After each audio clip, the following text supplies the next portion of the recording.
everybody? It's Jeremy with Hard to Master doing a real talk, and this is actually the second take. So, with us not being live, I can change all my questions around, and I've gotten to know Mike really well. He told me all these personal details I'm not going to share with you because it was a test, and this process did not match the test. So, as you can see, it's not a live real talk. This is through Zoom. I'm posting it up after the fact because I'm not going to go as heavy into it as we did the first time. Basically, I've been blocked from live for 30 days for posting the Israeli flag and denouncing the terrorist attacks, and we'll leave it there. I have a different icebreaker from Mike now that I've vented. But yeah, it's a crazy situation when nothing bad was in that post, wasn't offensive to people, but freedom of speech is not alive, and it's a crazy time when you can't even.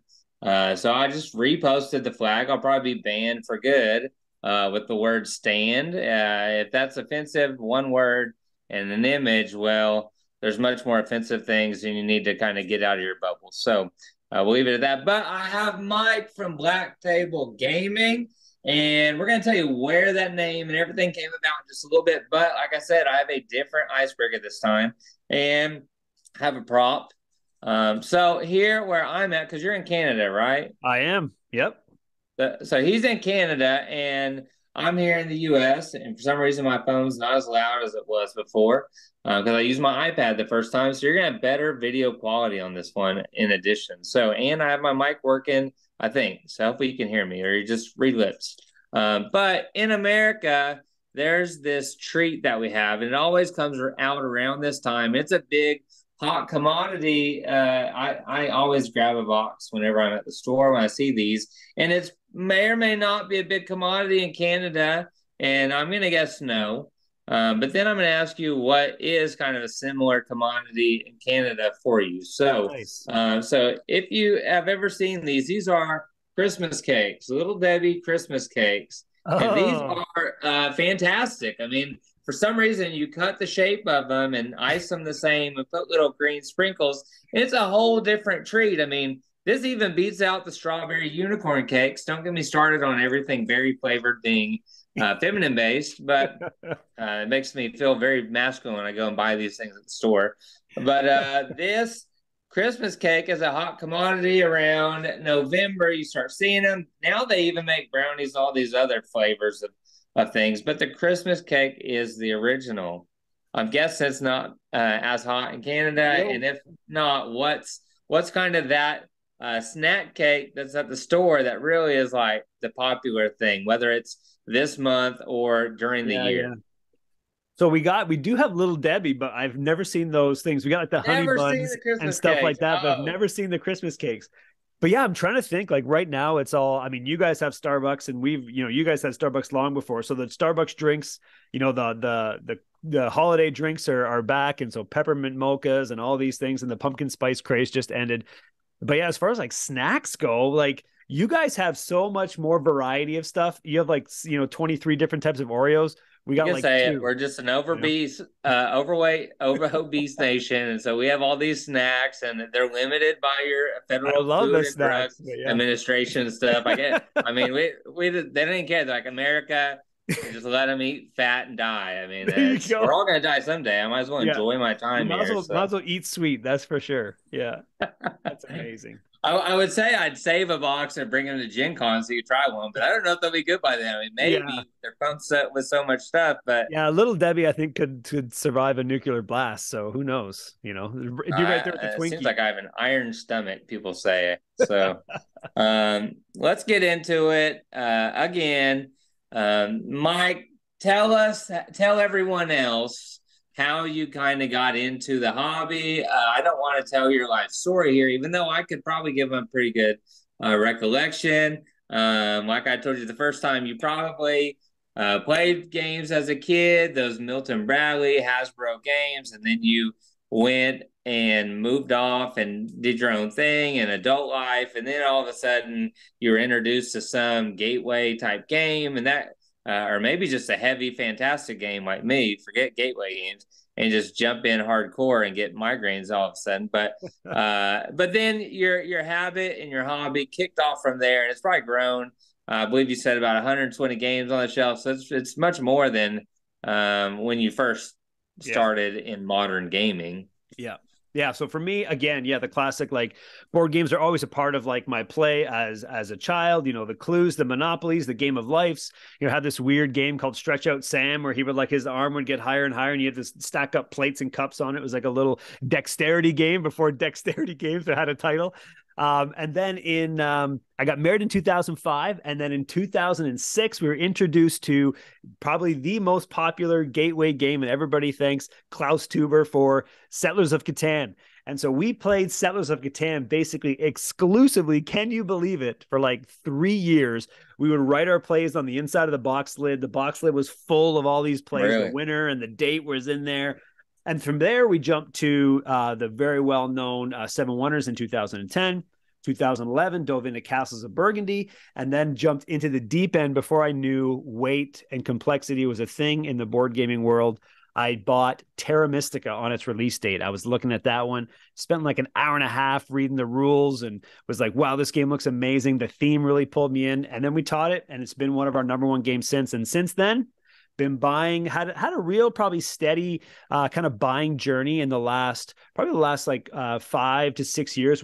Was more of like an accelerated purchasing that got me to this 120 point, but slowed down a little bit since then.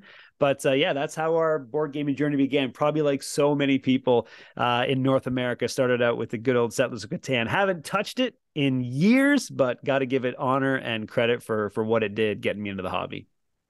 Yeah, I mean, most of those games they set the way and pave the way for new mechanics and all the games that we see nowadays. One thing I didn't ask you last time was I know you game with your friends as Black Table Gaming, and we'll get into that second with your content creation. But you started with Settlers of Catan with your wife.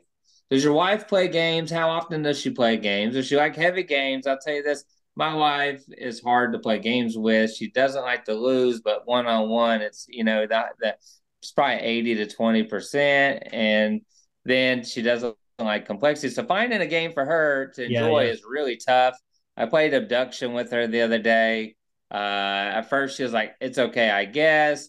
I started telling her after a couple hours, kind of, "Hey, I think I did let her get the last card." She's like, I was like, "Yeah, yeah, man, I gave you. Oh, gosh, I shouldn't have given you that there." But you do that sometimes. But so then I told her in the car. I said a couple hours later, after she kind of got over it, we're going to for a walk. I was like, the strategy behind that one, you kind of gotta play those cards, because if you don't play your cards, you're stuck and you can't move the ducks unless somebody takes them. So you want to get rid of your cards so that you get new cards, so you might have an opportunity to move the ducks more and things like. And you want to move, even if you're going to move ducks out of your way. And I'm telling her kind of strategy, and she's trying to go, "Oh, okay, okay." And I think she's going to play it again. So I mean, for me, it's really tough to get her to enjoy games. Right. Usually, she acts like she doesn't like it. I sell it because she doesn't like it, because I got to make room. If it's not Yeah. on the shelf, I'm getting told to make room. So I sell it, and then later it's, "I want to play that." "Well, I don't have it." Yeah, it's "Well, you gone. you only get rid of the games that I want, like Potion Explosion and Castles. I even went and, after selling Castles, bought her the Deluxe Castles. Never want to play it. I was like, "I'm selling it. I'm selling it. This takes up too much room for a It's game you don't want to play." Oh Well, how's man. it with your wife? Is she like, Yeah. "Okay, I'm a hardcore gamer. I'll throw something at me. Let me Yeah. whoop you"? Yeah, so we started like gaming together, like, so even when we were dating, because we were dated throughout high school, and then married pretty young, so we were always gaming together. But again, like, we'd play categories, Battleship, pretty basic stuff. So we started the gaming journey together. So she was a part of that Settlers of Catan, like this family, this good old Dutch family taught us how to play Settlers of Catan. And since then, it kind of started out when I was buying these new games. It was more like, for her, the theme had to line up for something she was interested Mm-hmm. in. But then as we played more and more, and she started sitting down to games that maybe weren't really in her wheelhouse as far as the theme, but she really started to fall in love with like the mechanical aspect of games. And she's a real like processor and thinker, so she loves that strategic side. And like we nickname her BR because she big reputation because she wins all the time. Like out of our group, I lose like all the time, and she's constantly winning, and my other friend is constantly winning. So we're at the point now where she'll play absolutely anything. Afterwards, she might be like, yeah, I don't like that one too much. It's, we played Mage Knight even with her. We've played a bunch of times with her. She enjoys it, but it's not her theme exactly. But yeah, I'm super fortunate that she'll play basically anything and everything at this point. And she loves heavier stuff. Like like you talked about last time, Mind Clash, and we played Tricurion, and we played Feudum, and we've played all kinds of really heavy, crunchy, thinky games. She loves them. So I'm in marital bliss when it comes to board gaming. I think you've given me a new nickname, BR. So I need to start calling myself BR. It's a BR. I win pretty big often, reputation. So. Yeah. Based off the Taylor Swift song where she's singing big reputation. So we sing that to her because she wins all the time. But yeah. Well, tell me, so we know a little bit about Mike. We know how he started. We know what games he plays with his wife and everything, and how they go through this hobby together. But tell us about Black Table Gaming as far as content creation, why and when you decided to start that, in your gaming, lifespan of gaming. Yeah, so I started my very first post. I got it written down here. It was January 18th, 2021. And I started posting about a game called Black Rose Wars, and I started miniature painting. I actually started with Fujikaro. I started miniature painting. My very first post is like this little painted dragon. Kind of looks like something out of an anime. It looks like Shenron from Dragon Ball. And I started painting. My first 30 posts was about, miniature painting. And then I wanted to, and getting into that world, I was following other miniature painters. And then I started to look at more people, doing board game content creation, which really I didn't really know existed because I was just sort of dabbling new with, different elements of Instagram. And I was like, oh, wow, this whole board gaming community, this online community, these content creators around board gaming and specific to board gaming is a thing. And I saw them showcasing games that I didn't know. And there was games that I had in my collection that were not being showcased. So I thought, hey, you know what? I think I could do this. I think I could do a little bit of content creation and, showcase some board games. And so, yeah, that's where it all started. Basically, after that, after the 30 posts about miniature painting, I sort of abandoned that and shifted gears, changed it to Black Table Gaming because our kitchen table that we play our games on is literally black, and we have a black play mat. So we just call it Black Table Gaming. So real original. I actually have a second account with a different name that I'm holding this one just in case, it's called Canadian Meeple. And so it's kind of like Canadian Maple, but Meeple. Anyways, it's just blank. There's 0 followers, 0 posts, but Black Table Gaming has been it, and I'm just really enjoying it. So that's kind of how the whole channel, the whole account started. Just wanting people to really experience, get a little slice of the games that we play, and maybe that they've never played before. I told Mike he could have been Mike's Meeples, Mike's Problems, just like I used to have it as Mo Minis, Mo Problems before we switched it over. Because I used to post a lot of miniatures, and I still post painting miniatures, but like Mike and I talked, they just don't really get the attention unless you're Big Childs or Mrs. Craft World or all these big accounts that spend hours and weeks on 1 or 2 miniatures. You're really not getting the attention. So it might be easier just to post about game photos and stuff. But yeah, exactly. So tell us what, so you used to do miniature posts, now you do about games, and I know, but tell everybody what kind of content you really dabble in, and then what's your favorite content to really post about?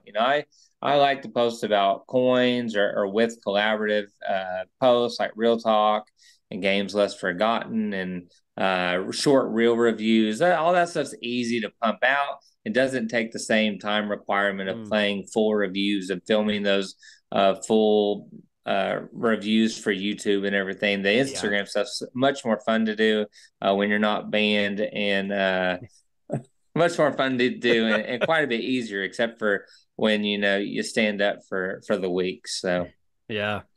So for me, I would say like my account is, pretty casual. Like it's a professional account to get those perks, but usually it's just showcasing the games that we play. I'll do some review stuff. I've started doing something called 10 Plays Deep, where I take a game that I've played, 10 or more times and give it a review. Usually those are games that I enjoy because I'm not going to play a game I don't really like 10 plus times. So usually getting reviews of stuff I really love. And I just love showcasing. I really like showcasing either indie developers, maybe games that are just phenomenal, but just don't seem to get a lot of love, or they're kind of the unsung heroes in the board gaming world. But really, I just love to post and share what we enjoy. Yeah, that's really what we're up to. Like I'm not doing if I'm taking a picture, I'll usually play a game, and sometimes I'm like, oh man, I forgot to take a photo of that, and we're all packed up, the boxes away. So it's not a real focal point of trying to get these beautiful shots. Like I follow a ton of people who just do the most amazing setup shots. There's smoke, there's fire, there's lighting. Sometimes they're out in a beach somewhere and they got a meeple in the sand, and there's I'm just at my table. And so, and I don't say that to put that down. I think that's awesome. That's just not what this account is about for me. And so, yeah, it's pretty casual, pretty laid back, but I also just want to encourage people to, maybe jump into the hobby, maybe test out the hobby, try some games they never tried before. That's the kind of stuff that I just really love to produce. Now, don't forget on this take to tell people about how you like to do these satirical kind of a roast kind of post for people to honor them. Like he was telling in the last video about how if he and when he does one of me, he's going to put on a really nice shirt. Nice shirt. I mean, I lost it from there. I was like, okay, another person that appreciates the great 90s, 80s nostalgic attire that I wear on here. Oh, I love it. No, I do. And like, so part of that was coming out of the like how do you develop relationships with other content creators. Oh yeah, that was when. Yeah, that's all right. Let's go into that. Yeah, we could dive into that right now. And part of that, I'll tell our funny story afterward. Yeah, exactly. And so part of if I like people's content, or like how they present the content, sometimes I'll do just like I've tried before to kind of build relationships. Like I'll do a post that's like them. So I mentioned to Jeremy, hey, if I was going to do a hard to master, I'd put on like a nice shirt with the funky patterns. You're always got something, you're always rocking something like that. And just to, you at them to see if you can kind of develop a relationship, a bit of a rapport with people. And sometimes it works, sometimes it doesn't. Sometimes people aren't in for that sort of thing, or they have their little group already that they're really, kind of collaborating with, and they sort of stick to that group. And you kind of see these little pockets sort of form in the board game community. And so sometimes you can squeeze your way into those, other times it's not possible. But yeah, just kind of take those opportunities that you can to just really appreciate other people's content. And yeah, do like not quite a parody, but just like something in their style, because everybody kind of has their little unique thing that they bring to it. Professor Mag always is sitting in a box, stuff like that. I did one of those one time where I'm sitting in a box and I'm not as petite as her, so it looks hilarious. Things like that to kind of see, what sort of traction you can gain and what sort of relationships you can build. But yeah. Yeah. So the question he's answering that I jumped the gun on was, about how does he build relationships with not only content creators, but also different publishers and designers in the industry. Another thing that he did say that I want to hit on is he talked about, making sure that you try to comment on people's posts. I do that as well. I try to comment if they're playing a game that I just love or this or that. And when you do that, even like different designers and stuff, like I posted on Board and Dice, been posting a bunch of Danny Garcia stuff. And so once I posted about that, then that account liked my comment, and then I was able to find other people. So definitely commenting on posts, and I told you I'm a kind of a words of affirmation guy, so getting stung by Instagram is kind of a big deal to me. But getting those people that comment, or whenever I comment, which I try to do, if I'm seeing a post and I have time and really interested in what they're posting, or just showing them that their account still matters and that post, is drawing attention, I'll go in and I'll make a comment, whether it's, oh, I love this game, or, oh, that's a really cool picture, oh, this and that. And I think that's very important because, like I said, and I was bringing this up today at work, I said, if we communicated better, we would be much more successful. And that's the thing is we get in our own bubble and we use our own mind to try to relate to people that we like what they're doing or we appreciate them. And a lot of times it goes unnoticed because their brain doesn't function in that same way. They don't find value in the same extent that you do in that aspect, whether it's service or the way those words that you're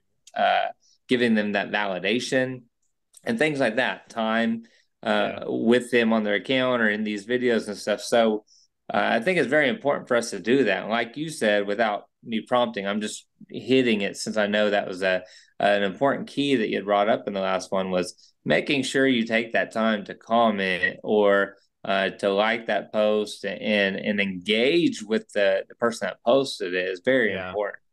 And Instagram doesn't make that easy because like I'm following a set amount of people. And Yep. as I'm scrolling through, it's like I'll see maybe one, max two before I'm getting oh, here's something recommended for you, or Yeah. here's a total sponsored thing. So I Yeah. almost have to scroll through like 3 times the amount of my followers to see everybody that posted. And so like Mm-hmm. it's Yep. tough like sometimes because you got to scroll through so much, either oh, here's something you might like or here's a sponsored thing to get to like, no, I want to see who I'm actually following, Yeah, and exactly. sometimes I'll be scrolling through and I'll forget to be like, oh man, like I should, why wasn't I liking this stuff as I was going? I really like that photo. Why didn't I click the like, or why didn't I comment and say, oh man, I love that game? Cause I do that for games that I don't see very often on Instagram. I'll be like, oh my gosh, I love this game. Like I'm a huge, like Black Rose Wars, as I mentioned already, is Yeah. one of those games for me. If I see it, I'm like, oh man, Black Rose Wars is so Mm-hmm. good, and I'll boost it because it's there.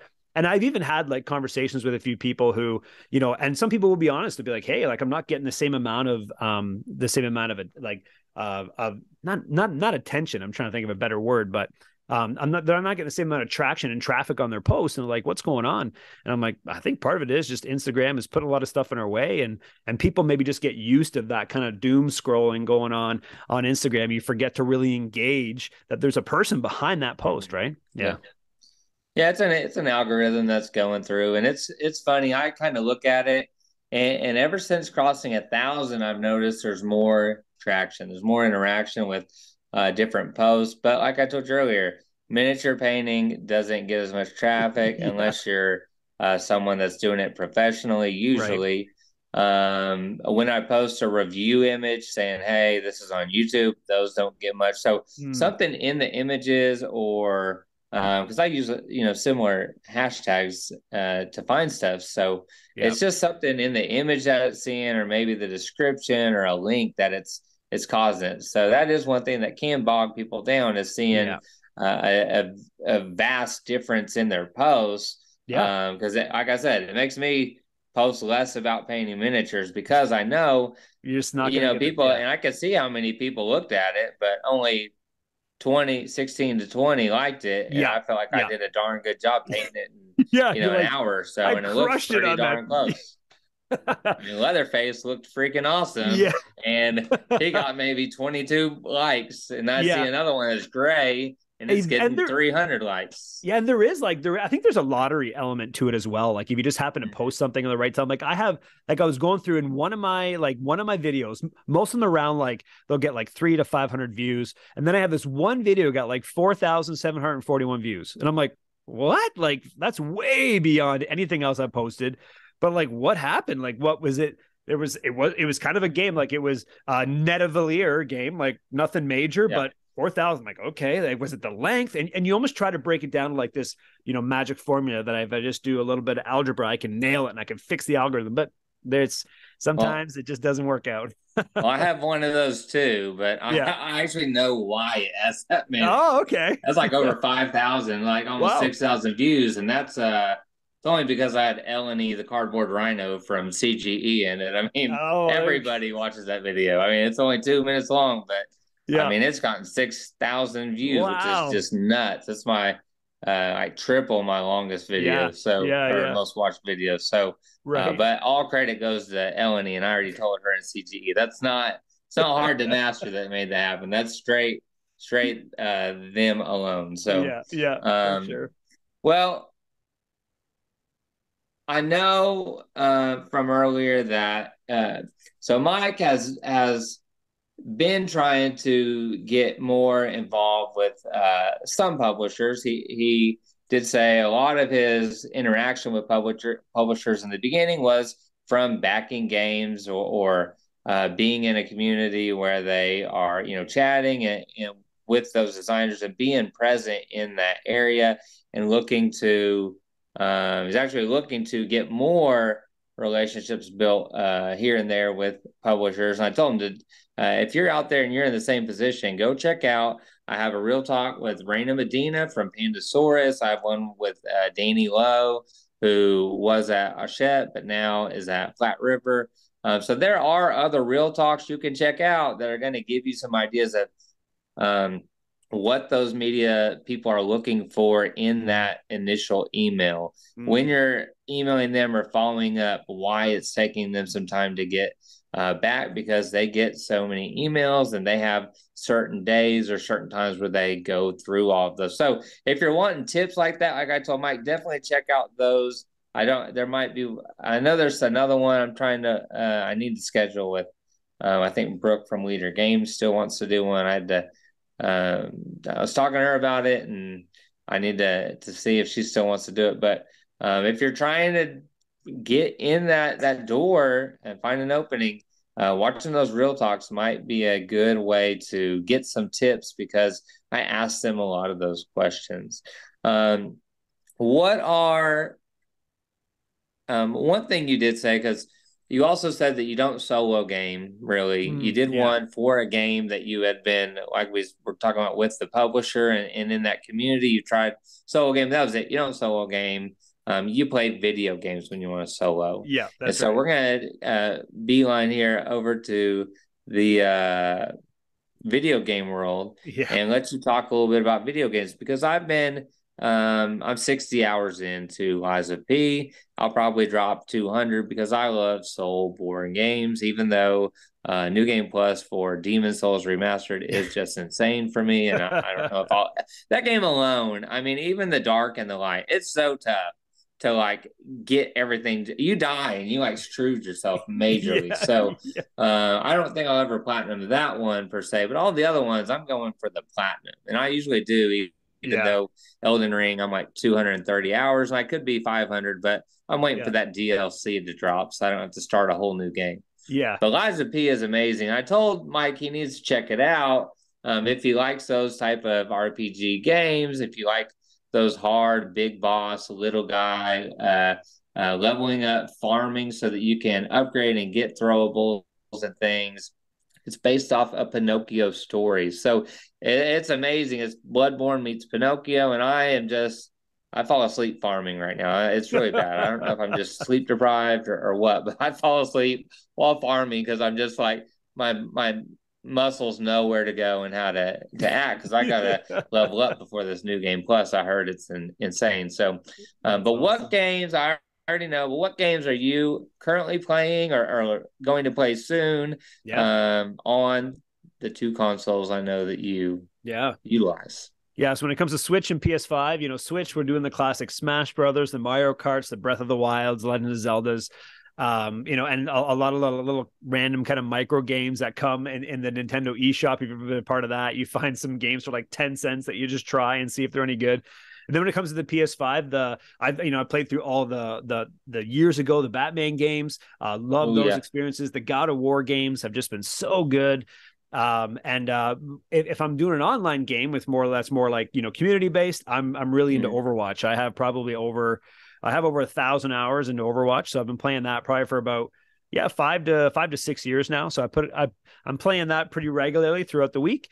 When I'm not board gaming, but, and I just checked, because after we had the first conversation, I was like, I played this game and I've been playing it for years.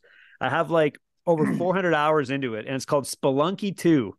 I played Spelunky 1, and this is Spelunky 2. And I probably play this game, like I do the daily run through like almost every day on my PlayStation 5 console. So I don't know what it is I love so much about that game. I'm still yet to complete it because it's incredibly difficult.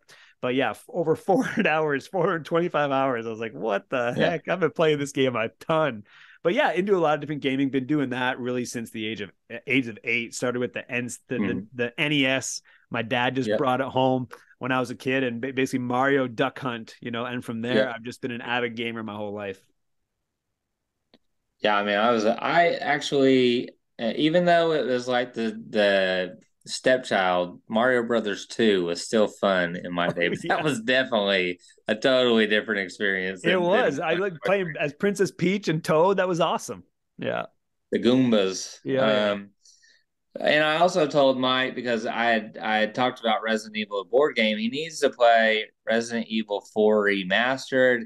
I don't know if you played Village. I know you I said you just haven't. played the first Yeah. few, One, but two, and three. Yeah. Village and 4, I mean, those just go together so well. And it's 4 is nice, and now you can play with third person again, so not just Oh, yeah. first person like Village, but the DLC did allow you to switch in Village um, to the Nice. third person view. But yeah, definitely check out Resident Evil 4. If you like Resident Evil, Resident Evil board game is possibly going to be make that top 10 list for me. So, Wow. but I love Resident Evil and I love this zombie management game. I love the changes that they did to it. So definitely check out our review on YouTube if you want to know about the new Resident Evil or Resident Evil 3 because we have videos on both of those. But what are Nice. you currently working on as far as board games go? Like, what have you recently got in that you're playing a bunch and thinking about reviewing? Yeah. Um, or what have you posted recently, or what's in the plans for you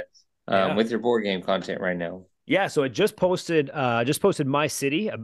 Picked up that. Again, it's not new. My Island is out, but I was at my local board game store and I just said I talked to the guy who's there all the time. He knows all about games. I said, "Hey, if you were to tell me I need to have one game in my collection, what would it be?" And he grabbed from My City and I was like, "Really? I did not expect this." And Yeah. he plays some crunchier, heavier games. And he knows I'm into that too. So we're halfway through the campaign. It's a legacy title, but it's also a great price. It's like $30 for the game, so you're not dropping tons of money for a game that you're just going to get rid of.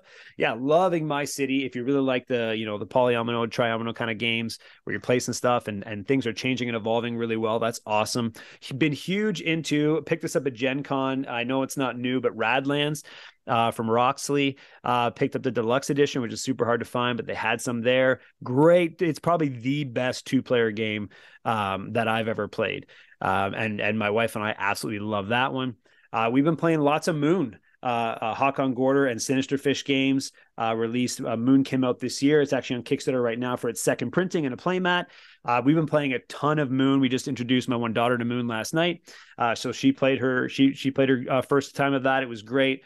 The Castles of Burgundy special edition has finally arrived in Canada. The US got it first. I saw everybody posting about it first, and I was like, I got to wait like another 2 months, and then I finally got it. But we've been loving it. It's been great. The Vineyards expansion adds a whole cool element to that game that just made it give some freshness to an already great title for us. And yeah, what else?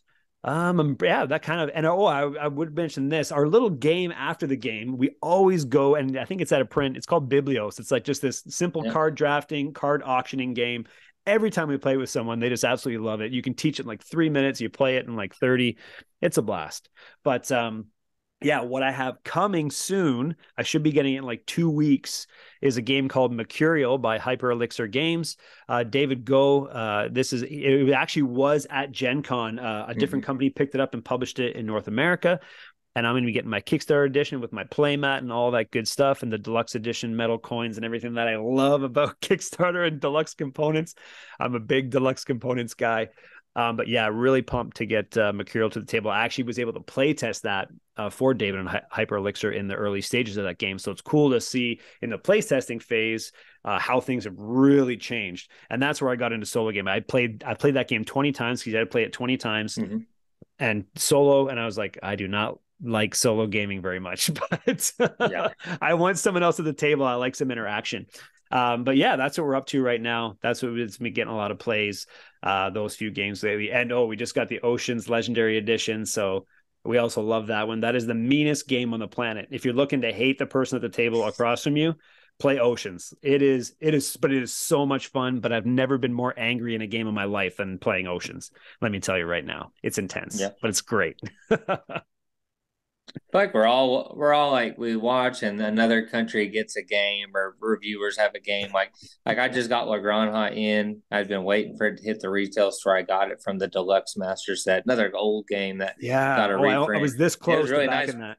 unboxing it, but the I have Septima coming tomorrow, and a lot of people have already gotten it, or Marvel Zombies is hitting all over the place, but I'm still waiting. So things like Yeah. that. I think we all, go through that. Oh yeah. Um, and sometimes, occasionally, I'll get the game first, like in the first like group, like week or so. That people get them very rarely. Yeah. Usually, I'm like the last shipment. I don't know what it is about Central U.S., but Yeah, it a must be. lot of them I get last, and I'm like, okay, that's fine. I have other stuff to play, Yeah. or Yeah. like Kootenai. I'm waiting for it to release. I don't know why that hasn't released in retail because Yeah. it was released as Essen, and for some reason my shipment is still pre-order, and I need to get that thing here. I need to Yeah. play it. That's was That one of game my looks number. That was my incredible. most anticipated from Gen Con. I can't even play Yeah. Yeah.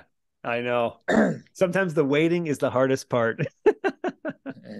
I try not to think about it, but it's Yeah. it's like, oh, it's in my distribution center. Why is this delayed today? What Yeah. is Yeah. Come on, who's not doing their job correctly?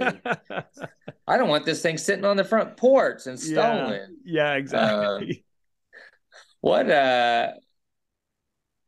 Before we go into this question, what you said you like to deluxify games, and Yeah. Lance made this joke yesterday in our Inferno video, or one of the videos. I think it might have been our Great Western Trail New Zealand video. I spend more money on upgrades than I do on the games, and that's Yeah. for some of them, that's actually accurate. I showed you those points for Jerusalem that by Yeah. this point I'm not going to show them, because then people will know when I do a show me the money Yeah. which Yeah. game Save that's those. for. Save But those. Yeah. Argentina coins, it costs more coins for me to get the coins than the Yeah. game. Yeah. But they were real, like out of circulation, not ever in circulation, really, most of them. Uh,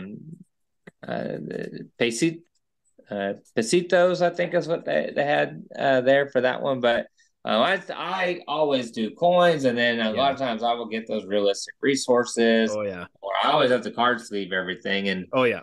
Same. that's a killer. Talk about board game insurance. Those card Yeah. sleeves are and they're Yeah. super expensive nowadays. They are. It's By the getting time you sleeve a crazy. whole game, that Yeah. one game is going to cost you about $20 to sleeve it usually, Yeah. with the different sizes and odd amount of card sleeves that you need. You need 48 Yeah. of one and 79 for another. And so you got an extra pack of Yeah. Just 21 that'll sitting. never get I used have a because whole they don't match box of just another like set. odd size sleeves. Yeah.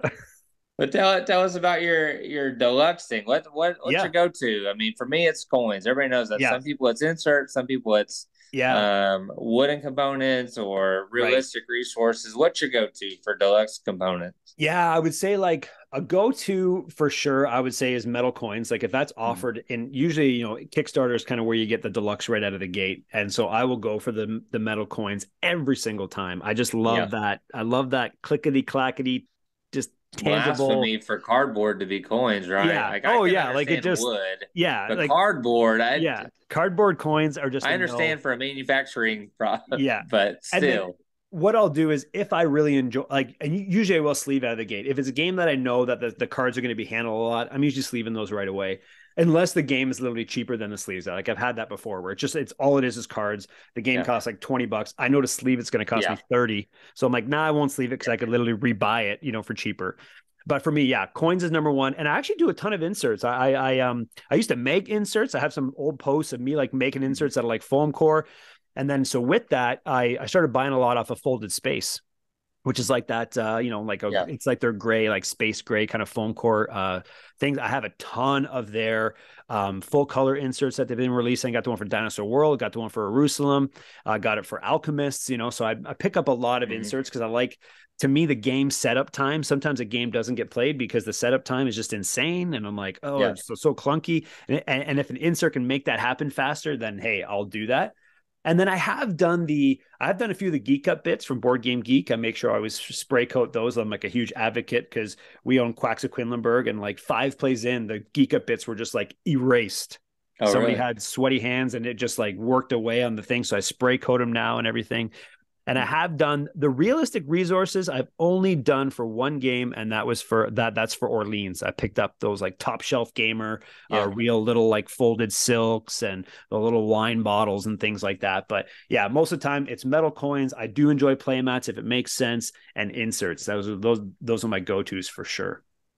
One thing I have, and I like folded space and all the different inserts, but if I buy an after the market insert and I get upgraded bits, like Tilliton, people make 3D inserts, but I'll never be able to use it because I have realistic resources I got, Right. whether it's coins or I Yeah. got stone or different things that I found and put together, the wool balls. I mean, Yeah. there's no way to store that in that insert. Yeah. So Yeah. I like inserts, but if I know I'm going to be upgrading something or and I know there's not space like Bitoku, that insert, there's no room for anything. The box Yeah. lid is lifted. And Yeah. now I'm like, I want the expansion because I love Bitoku. It was my Yeah. game of the year last year. Well, there's not gonna be any room for the extra cards and stuff. Yeah, I love that game. Yeah. I picked up Charge the folded one for space, some but people. yeah, Some people say it's too long, but I don't. Yeah, you got no, the it's insert. not. Yeah, Yeah, I got the insert, like the folded space full color one. It's beautiful, but you're right. yeah, Like it is stuffed to the gills, this thing. yeah, Yeah. Yeah. yeah. So yeah, inserts. I like inserts, but and I like putting them together. I really like putting together the wooden ones, but Yeah. I They're so find at nice. times it's like I'm not gonna be able to fit stuff in, so then I gotta take the coins or upgrades out. It's too much of a hassle for me. Yeah. As far as backing games, currently there's been a lot of good games on crowdfunding. We've had Ezra and Nehemiah. We've had Perseverance episode 3 and 4 dropped yesterday. Yeah. Deceased, a zombie side game, comes out next week. I mean, this is the time of the year, Yeah. the second time of the year where big Kickstarters happen. Usually it's around March-ish. Yeah. February, March, there's a big kick, and then from about October through December. So that whole half of the year is pretty big on Kickstarters. What Yeah. currently have you kind of gravitated Yeah. towards? Yeah. I know you played Ezra Nehemiah at Gen Con, and I'm Yeah. gonna tell you all, he did back it. Yeah. He comments on my post about um, that game, and that's where we have this inside joke kind of meeting each other at Gen Con. I didn't realize at the moment. I knew he looked familiar, but I couldn't put the picture, the Black Table Gaming together, and so we're right there with Shim and the Garfield gang, and Oh yeah. then I go back later after he's commenting. I'm like, it'd been nice to chat and hang out, and he's like, well, we did meet, and I was like, we did, yeah. And so then I watched the video, and he is there, and so yeah, so we have this kind of inside joke that's pretty funny between us, and I keep talking about it, but um, and we'll talk more about Ezra and Nehemiah because you played it, and we can talk Yeah. about how awesome that game is. Yeah. Yeah. But what games are you currently, or have you backed or seen that's coming out real soon that you're like, oh, that looks? I mean, my backing list is a lot lower than Yeah. than Yeah. it originally was when I used to back Yeah. everything. But a lot of them, I'm just waiting for them to come in. I haven't really backed too much lately. Yeah. And With all the Middle East stuff, I'm a little worried that shipping and mhm. importing and exporting might get a little crazy in the Yeah. near Oh year or yeah. two. Yeah, that's pretty close to the Suez Canal, which is where all those boats go through. So it makes a lot of When we think sense. about shipping back then, just imagine if shipping goes skyrocket again. Yeah, It's not going to yeah, be it great was, for the hobby. and that was a big turnoff for me, and still is something I watch very closely on Kickstarter is those Mhm. shipping fees. There's times where I'm paying half the cost or more than half the cost of the game in a shipping fee, and I'm like, oh, Yeah. like I just can't justify it. Especially smaller games, you end up paying almost the same cost. Yeah. And a lot of I'd like to back indie developer stuff, and they can't get the better shipping Mhm. rates that the more established publishers can get, and so you're paying. It's like, ooh, so it's really slowed down how much I'm backing. But yeah, I did back Ezra Nehemiah. That was a for sure for me. Like I have Raiders of Scythia, I have Sarcadians, I have Hadrian's Wall. So I have like the Garfield games, sort of historical games already. And when I got to play at Gen Con with Shem Mhm. sitting there, like it was a fantastic game. That was an insta back for me. Got those metal Yeah. coins. I It's did just awesome. I did just back a two-player game from India. I actually have it right here. It's a guy named Joachim. He's from Fulda, Germany, and it's called Feud: The Seer's Prophecy. It's basically a two-player game, kind of inspired by my recent love for Radlands. I was like, I got to pick this up. You're kind of building this Mhm. kind of Viking sort of village, and then you're going out and attacking one another in this two-player heads up. I do really enjoy. I have Endless Winter here by Fantasia. I did back their more recent game called The Unconscious Mind. And so I bet. thematically, that really interests me. It was kind of like this, you're basically a psychotherapist and you're kind of doing your Mhm. whole thing and like the era of like Freud and stuff like that. It looked pretty interesting, had some sweet components. There's like Yeah. little bottles with cork in them and everything. And I'm a sucker for that. So it was beautiful. Um, and I've been backing a lot of like the roll and write stuff because you kind of get that stuff instantaneously. And there's some fun little games there. Postmark Games has been doing an awesome job making stuff like that. They have like waypoints, they have voyages, they've done aquamarine. So Postmark Games, if you don't mind, like your print yourself at home kind of game, you get it like a month after the campaign ends. They're usually very, very cheap, and you can get a lot of game for a little bit of money, especially if you're looking to kind of dabble in that. It's a great way that I've been able to get games a lot sooner, save that waiting. But yeah, that's what I got. Those are kind of my most recent backs. I almost backed the Dice Throne X-Men. It's made like a cajillion dollars on Kickstarter, but I have season 1 and 2, and that's enough for me. Yeah, my friend backed it. I really wanted just the Deadpool box for the clown, but they changed the clown. Squeaky wheel gets the grease. I was disappointed. Let the fourth wall expand, and they got rid of it. So luckily, he backed everything. I really just want to try Dice Throne missions because Yeah. X-Men missions, Marvel missions, because I never did adventures, and I've had season 1 rerolled, season 2 Marvel Dice Throne. I think I might have even sold him my Marvel Dice Throne.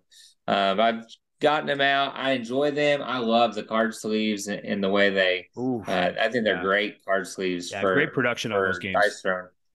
But he ended up backing all the new stuff for $200 and 2 playmats. So I was like, well, when you get it in, I definitely want to play some missions, get that Yeah. Mysterio mission Oh and yeah. several of the other ones. But luckily, I didn't have to back that one. I, So and that's a beautiful benefit of having like other friends because I was gonna back most oh don't like back them though. Most it's just yeah, me. Most of the time it's just me. yeah. So Like if I he was gonna finds one, back he's that might be his first game to ever back. I'll be really. honest. Oh wow. He might have just opened up Pandora's box. Yeah, But it that's like really that is. might be his first one. He wanted to do Ezra and Nehemiah, but he wouldn't pull the trigger. And Yeah, afterwards, he's like, "Man, I regret not doing that." And so yeah, I'm like, "Well, you can get it eventually. I mean, you can play my copy here. yeah. Only thing I'm missing is coins, but I have the South Tigers coins in there for now. Oh yeah, I got perfect. real bread, man. I got bread resources. You got you can eat your resources. That's how real they are. That's awesome. You Yeah, I might feel almost sick the next backed. day. Yeah, I almost backed the Gilded Realms, and then a friend of mine backed Gilded Realms. It's like a kind of card development game, and there was like a battle element Hmm. to it. But he's like, "Oh, I got it backed." I'm like, "Perfect," and I'd cancel my back. I'm like, "I don't need to back it anymore because he's Yeah. getting it." And so, yeah, it is nice when you have other people in the hobby. They can alleviate some of the financial burden that Kickstarter Lance can put. finally backed one. He backed the Saw game. Okay. I like Saw, but I'm not feeling this game too much. But I'll definitely play yours when you get it. I'm definitely not backing this game, Yeah, but yeah. I mean I'd play it with you, I guess. I mean I'm always I'm a cautious when there's themer, like so Yeah, I'm always cautious when there's like a well-known IP like attached to a game because sometimes they feel like the designers can kind of cheap out a little yeah, bit because we know it's going to sell because it's God of War. yeah, We know it's going to sell because it's this. But they are getting better and better when they're making games like that are based on like an IP and stuff. But I'm yeah. always cautious of like, oh, is this good just because it's Harry Potter? Or is it good because it's a game? So yeah. So Yeah, I usually look at the company too and their track record. And so a lot of yeah. people don't like a lot of people don't like Steam Force and their Mm, IP making the games.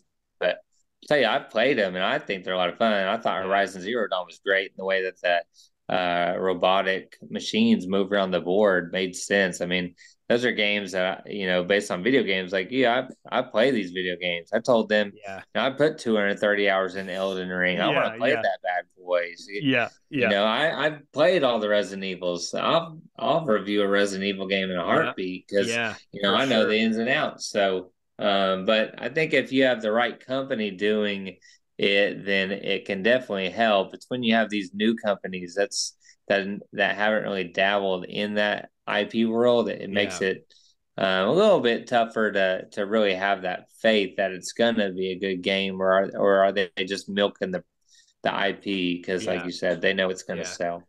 Yeah. Um, we've talked about some games.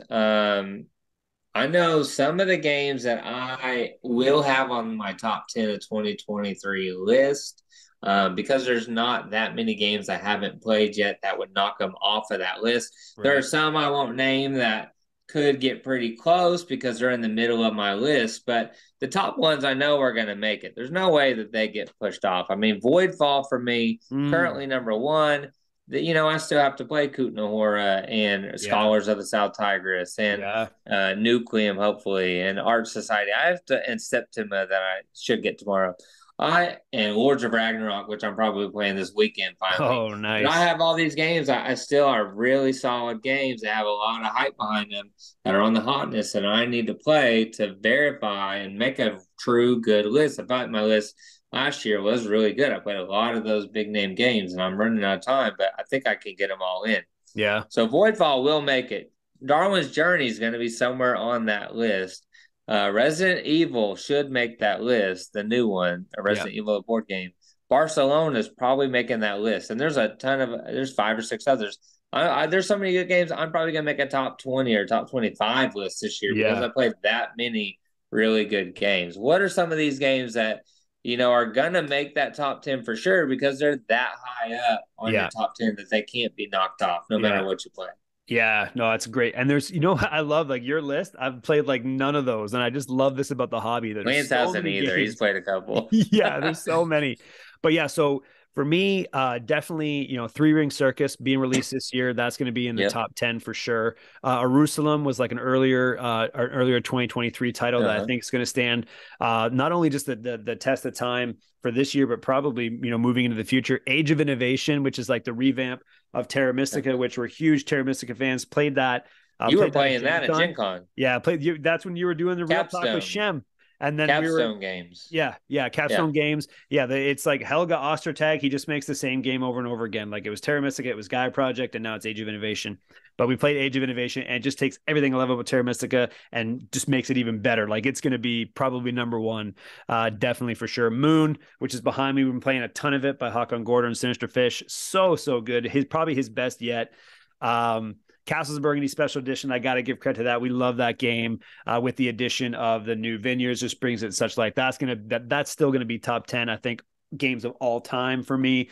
And then yeah, back here we got Ocean. So yeah, there is a bunch that I think is going to really be. And I got a few more coming. So there's we're in November, so there's got a month and a half left for me to squeeze in some games for Yeah. 2023. I'm hoping to get Mercurial that I mentioned earlier. Hoping to get that to the table. That art looks gorgeous. The gameplay looks phenomenal. It might technically show up in like a 2024 kind of context when they show up that late, but we'll see. But it looks great. So yeah, there's so much going on. See, we've been with doing Kickstarter previews occasionally. It's hard because, like, I would put Ezra and Nehemiah on the list, but I Yeah, can't do that because it's not going to release yeah, until next year. Or, exactly.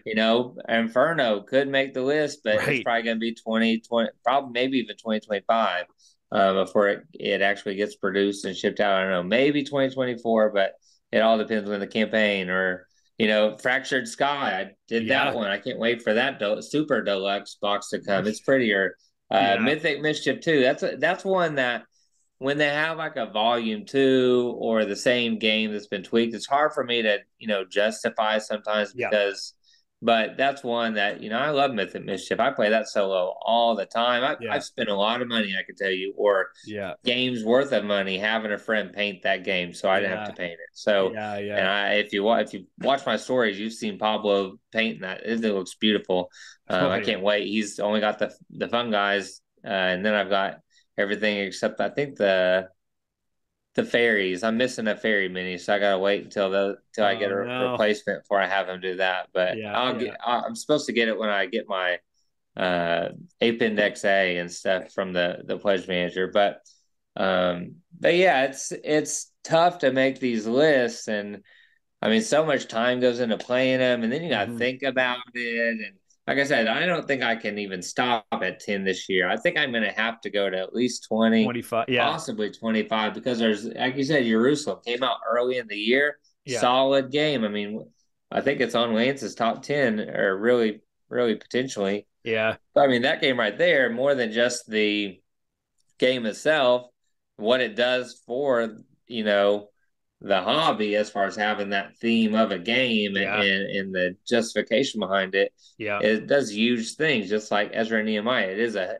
historical game, but Yeah. historical game based on this time period that is in the Bible. So Yeah. Yeah. those things are going to, as far as a personal list, take into account.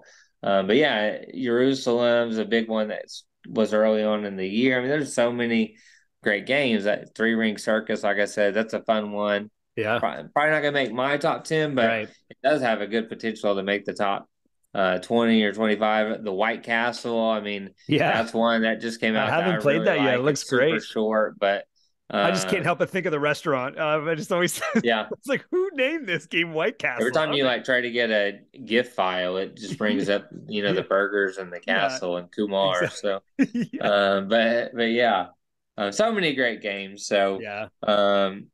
anything else that you want to chat about or that you thought of that maybe we didn't hit in the second interview? Yeah, no, I think we 1.5. I think we checked a lot of boxes. I like that we touched on some new stuff too, so that's good. Keep it fresh for both of us, so we're not just hitting Yeah, repeat. That's great. yeah. No, I appreciate it, Jeremy. Appreciate you This having is me the on. Raiders of Scythia version. Yeah, exactly. We I played learned my Raiders of lesson. we had Raiders of the North Sea. Now we're gonna do Raiders of Scythia. They'll never no, they'll never see Raiders of the North Sea. Just we experience it. Yeah.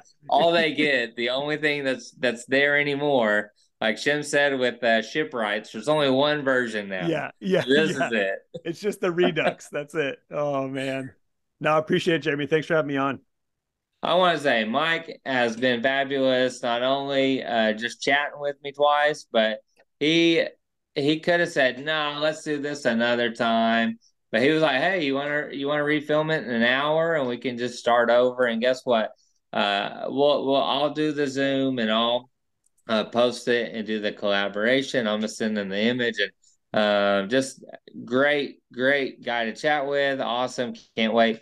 Hopefully, I'm at Gen Con and he's at Gen Con, but I don't know if he'll be there next year. But hopefully, Yeah. we can see each other somewhere and get a game in and talk in person. But just really appreciate you helping out with this since this crazy day that's been happening, and we were able to figure it out and not let them, like Puff Daddy said in that song, can't nobody hold me down. We're still gonna film this. We're still gonna put it out, and maybe I can even find a way to salvage Lolo's interview so he didn't have to wait until December to talk Yeah. about Inferno, which would be a little cold in December talking about Inferno, but it would technically probably be closer to when that Kickstarter hits later Yeah. on, True. in probably February or March. So thanks for all your help with all this, and it was great talking to you. And we'll have to do it again. And appreciate you collaborating with us and letting everybody know about Black Table Gaming and how you Yeah. started and what you're kind of into as far as games and video games and what you like to create. If you don't follow him, go ahead and go follow him. Like you said, he does reviews. Just put one out for my city on his Instagram and post gameplay photos that aren't at the beach or aren't in a spooky haunted house like Zaku board games or Try Be Solo or Jet Riker even. Jet, I hope you're watching this. Yeah. But he does, just what I do. Everyday game photos to show you what a game, because you might not have seen it. I see games all the time. People post like Damnation. That game looks pretty cool. It's a brawler, seems kind of like Animal Alcatraz, which we just did earlier this year for their Kickstarter. But the art looks amazing, and it's got a Dracula vibe to it. So, Mm. the Gothic game, Damnation, the Gothic game. So, seeing games like that, I scroll and I'm like, oh, I'm scrolling or liking or posting. I see that stuff, or I see Modesto do some coins, or all these different things that they help to find it. So if you don't follow him, he may post something that you never seen. Like you said, he likes to do what I do a lot of times and find those games that most people don't know. Yeah. If I never reached out and covered Tendaya, I would never gotten an email from Lolo about looking at Inferno. And Inferno is gonna be awesome. Definitely stay tuned for that real talk and that crowdfunding probably early 2024, I believe. And I can't show you my video until then, so you're gonna have to wait and just know that it's gonna be really, really good video. So If you want he's an got a old, box here. He's about to show us something. yeah, if you got an old game, this is an old game that's a sleeper for me. It's called Master of Respect. That It's was by cool. Hobby Japan Games. This game blew my mind. It got like under 100 backers on Kickstarter. I absolutely loved it. I saw it at Gen Con. There's a lady buying it, and I stopped and I said, "Hey, you're making an amazing purchase." And she was like, "Oh, that's good," because Hobby Japan was there at Gen Con. It's just one of those. It's one of those sleeper games that very few people have heard of, and it's just Hmm. absolutely humongous blast of a good time. Some hidden action selection stuff going on. Super cool game. But yeah, Oh, and Expeditions. Did you play Expeditions yet? The no, Scythe sequel? yeah, no, I haven't.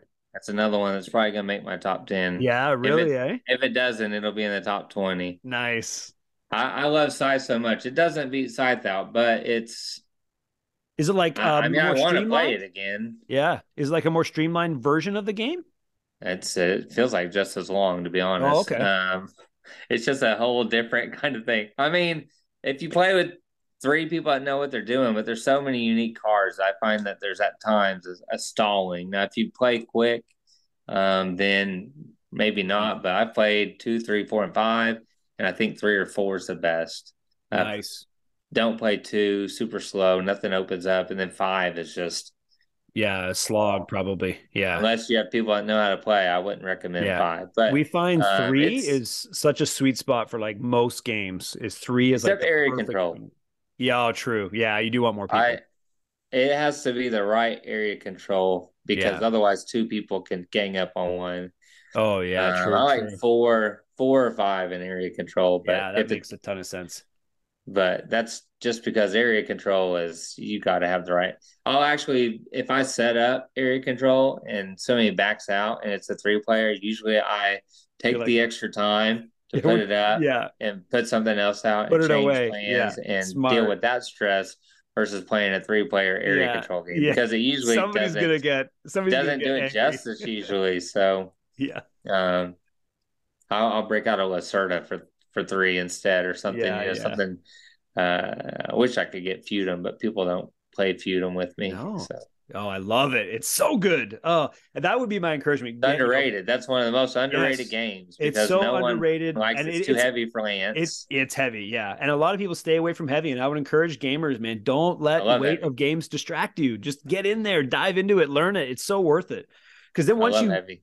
once you tackle those mountains of the heavy games, it's like then the sky's the limit. No game is kind of beyond your reach because it's like, oh, that's just too heavy. No, you play Feudum, you play even Trickerion, super complex, but man, like there's I love such Trick great Aaron. experiences. Yeah, Trickerion's so good. Yeah, you've got it. It's Mind Clash. You have to have it. Yeah. Oh, you got Well, you got the I Kickstarter did, and then I edition told you too. I got rid of Cerebria and Perseverance, so Oh, okay. Yeah, yeah. they just didn't really. You can't keep them all. Yeah. Well, the hard part with Perseverance was you had to watch the how to play episode one video and then episode two to play Yeah. episode two, Right. which is tough for people because Lance ain't watching a 2 hour video. Yeah. He won't even watch the Feudum video three times to figure out what's going on, and it's only 27 minutes. That's an hour and a half. But Yeah. Yeah. uh, Exactly. he was so lost in the sauce during that. He hates that game. So, but this has been Real Talk, Yeah. and we're really talking. And Yeah. if Lance never watches this, he won't know. But I tell him to his face because he knows he won't spend that time on 2 hours on watching a video on how to play a game or Yeah. play Feudum ever again. So, Yeah. um, but we've had Mike, and it's been a pleasure. And again, thanks for all your help. Until I can find out either how to get my Instagram live back or setting it up with Lolo or whoever to do it this way. Real Talk is kind of maybe or maybe not for a bit. So I'm glad that we were able to figure this one out though and say, screw you, Instagram, Meta. You can't block me for telling the truth Yeah. and standing up for what's right. That's all the political talk we're gonna talk though on Real Talk. So until next time, I guess we'll see ya. Yeah. Maybe.